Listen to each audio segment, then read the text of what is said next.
Welcome back to the channel, everybody. This is Kodeations coming at you today with another video on Arcana Tactics, and today we're going to be diving into my top 5 starter tips that you absolutely need to know to start off on the right foot in this game. So before we dive in, as always, if you want to stay up to date with all the latest and greatest mobile games, then be sure to smash that red subscribe button and hit that notification bell so you get notification every time we drop a video. With that being said, let's dive right in.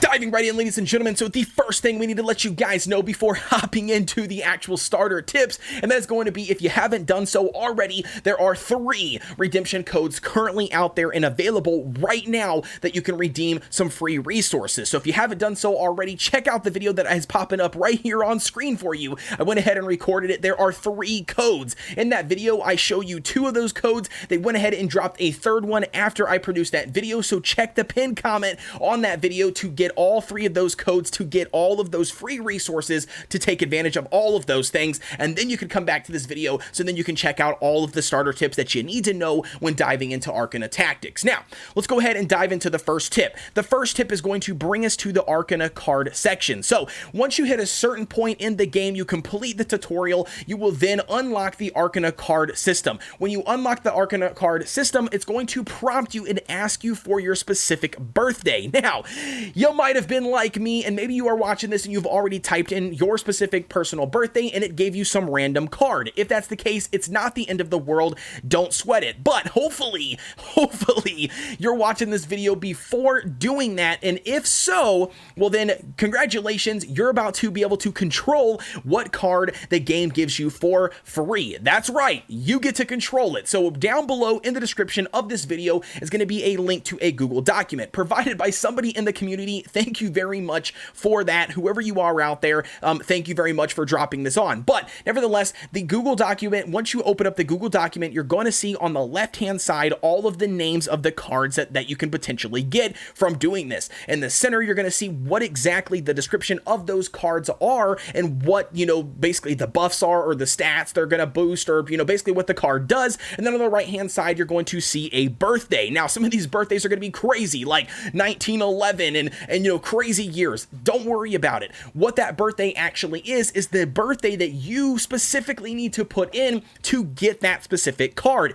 Those birthdays have been confirmed to get and award that specific card multiple times. Not once, but multiple times. So you want to make sure that you are diving into that document, taking advantage of that specific birth date, and putting that in to get whatever card that you so desire. Now, again, like I said, if you've already passed that point and you have already put your own personal birthday in and the game's already given you a card, it's not the end of the world, because over time you'll be able to summon for additional cards to get whatever card it is that you desire, because that's just part of the game and how the game functions. So moving right along to the next system that we're going to take a look at, and that's going to be the actual gacha system, or the summoning system.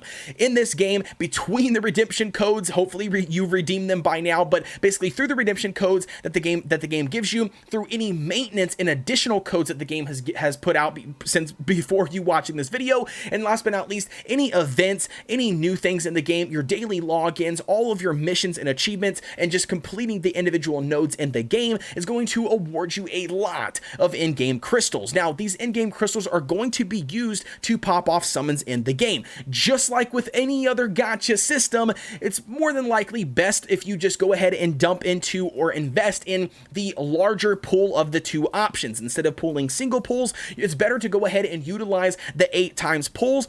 And not only that, I highly recommend, this is going to be the starter tip, I highly recommend that you guys pop off at least 5 8 times pulls in the beginning. That's right, utilize your gems up, consume 5 8 times pulls, because if you don't already know, Arcana Tactics is a game that is driven, has a combat system that is driven from combining different heroes to make greater heroes, and then combining those greater heroes to make even greater heroes. So in order to create those combinations, you have to have those 3 stars, 4 stars, and even 5 stars unlocked. If not, even if you have part of it unlocked, or you have one version of those specific, combinations, it's going to be pointless. You can't utilize that hero. You can't even build that hero if you don't have the prerequisites prerequisites and or you don't have those heroes unlocked. So it's going to be 100% crucial to get in here and pop off these gacha pulls, at least 5-8 times pulls, to collect a variety of different heroes, so then you can make more combinations, so then you can hopefully progress farther in the game from day one. So that's going to be the next tip. The third tip that we're going to be diving into is going to go into the hero section in the game. Now there's a couple of different things here. This tip is actually going to be focused more on the F index, but I feel like this tip, the index tip, needs to come a little bit after than when we talk about the heroes. So the first one is going to be, do not level up 1 and 2 star heroes past +3. The reason why I say that, and you might not even have any clue what I'm talking about. If you click into one of these heroes, as you continue to pop off summons, it's going to be inevitable you're going to get duplicates or copies of a specific hero. That's perfectly fine, because you need copies of those heroes in order to level them up. As you can see here to the right hand side, we have to spend 500 gold to level up the swordsman one time, and we have to spend 30 out of the 124 shards, or whatever you want to call it, to level him up to level 2. Now, what exactly does this mean? Well, there's 2 ways to level up your heroes. Once you hit a certain level in the game, you will be able to level up your heroes just by utilizing them in each combat sequence. So as you continue to progress in the game and you continue to utilize specific heroes, you're going to level up your, basically individual hero. And not only that, your stats and everything else increase when you level up that specific hero. So why is it going to be, very crucial to not level up your 1s and 2s stars past +3? Because it's gonna be inevitable in each individual combat that you do in the game, you're going to have to use 1 stars and 2 stars. So it is not recommended to level up your 1 stars and 2 stars, because you're going to utilize those heroes the most. So therefore you're going to level them up the most inevitably on their own without having to invest any resources. And last but not least, the gold late game is very hard to come by, because it takes so much gold to level up 5 stars and 4-star characters, to their max form. And you're going to want to be able to do that, because as you progress further into the game is going to get harder, bosses are going to get harder, and you're going to need those upgrades on those later stage combinations than your first 1s and 2 stars. So don't waste all of your resources on your 1s and 2 stars. That's going to be the next tip. Now, diving into the next one, and that is going to be the individual I forgot. It's going to be the individual F index. So if you don't know what I'm talking about, this game has a buttload of combinations. I'm talking about a buttload. And 100% you need to know and understand and do a little bit of study and a little bit of research when it comes to the individual combinations that you can build with the specific heroes that you have summoned.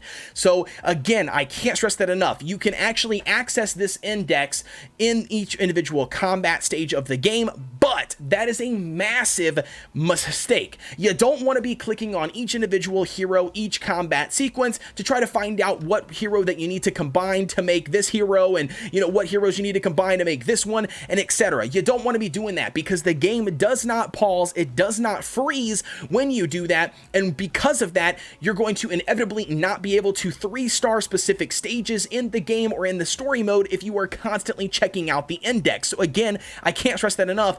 Get in here before even loading into any combat sequence and study out this chart. Now, you might be overwhelmed. You might have opened up this chart and you might have a single clue of how this chart works. Now, you can filter with things up in the top right hand corner, but what I like to do is I specifically like to click on a specific class or hero, and then I like to focus on what exactly the prerequisites are to make that specific unit, and not only that, what other units later on down the combination that will also take that unit, because that's going to be something you're going to need to keep in your brain when you are building them on the fly during combat. Again, it might be a little bit, far stretched out there or a little bit hard to understand. Don't worry about it. If you have any questions, drop them down below, or you can hop into my Discord, link down below in the description. I will be more than happy to go further in depth on this system for you. But anyways, really quick synopsis. You can click on something like the ninja here, and you can see on the left hand side, it requires the swordsman and it requires the rogue.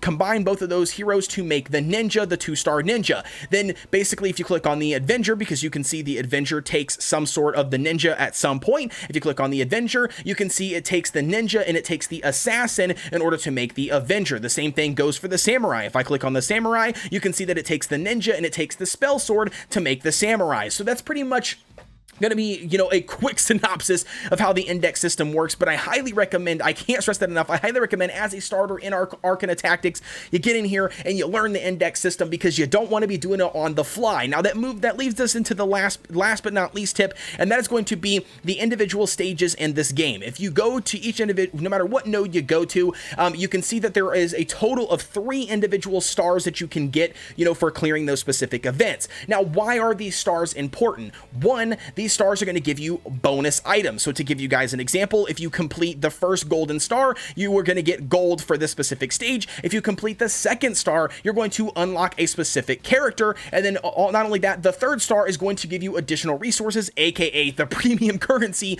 that you need to pop off some additional summons. Now, how exactly do you know how to get all 3 stars? And that's going to be the challenge section. If you scroll down here, if you look here, you can see we need to clear clear with 3 stars is going to be the first challenge. The second one is clear the boss battle with at least 6 party members, And last but not least, to get the third golden star, you need to clear the boss battle with 2 cleric heroes in your party. Now, in your party means on the field, not in your inventory, on the field. So you have to have 2 clerics on the field during that last boss battle in order to get all 3 stars for this specific stage. But that's going to be the reason why it's very, very crucial to make sure you read and look at these challenges before actually doing it on the fly in combat, because again, looking at the challenges during combat takes up your vital time, and then that time, some of the stages you have to clear in a specific time in order to get one of those 3 golden stars. So again, it's going to be very crucial that you take advantage of everything that you can prior to actually starting the match to save as much time as possible to ensure that you get all 3 clears. And last but not least, it's very important to get all 3 stars, because it's going to allow you to unlock specific heroes that you do not have to summon for, because the story mode will give them to you for free just by getting those additional stars. And then again, guess what? You guessed it, it opens up additional combinations for that specific hero to utilize in the combat in the game. But that's going to be it for me, ladies and gentlemen. Please be sure to drop a comment down below. Let me know what your thoughts are. If you have any additional starter tips for anybody out there that they can use and take advantage of, drop them down below as well. I really, really appreciate it. But that's going to be it for me. Please be sure to like, comment, and subscribe, and hit that notification bell so you get notification every time we drop a video, and I will see you guys in the next one.